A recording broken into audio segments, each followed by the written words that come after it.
যে আমাদের সংবিধানে পরিষ্কারভাবে 102 ধারায় বলা আছে যে কাউকে যদি কোনো আইনি ক্ষমতা ছাড়া বা বেআইনিভাবে কারো হেফাজতে রাখা হয়, এখানে খেয়াল করবেন আটক রাখার কথা বলা হয়নি, ডিটেনশনের কথা বলা হয়নি, কোনো ম্যাজিস্ট্রেটের আদেশের কথা বলা হয়নি, শুধু বলা হয়েছে কাউকে যদি অন্য কারো কাছে বেআইনিভাবে অথবা আইনি কোনো ক্ষমতা বহির্ভূতভাবে রাখা হয় তার হেফাজতে, এটা নিয়ে আদালত নির্দেশ দিতে পারবে তাকে সেখান থেকে মুক্ত করানোর জন্য। আমরা সেই আদেশটি চেয়েছি।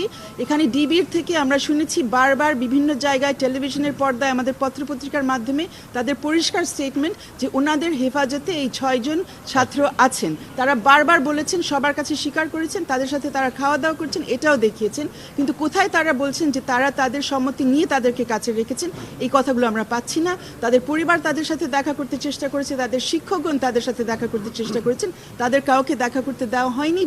ডিবির একজন অফিসার সেখানে বের হয়ে বলেছেন যে তারা দেখা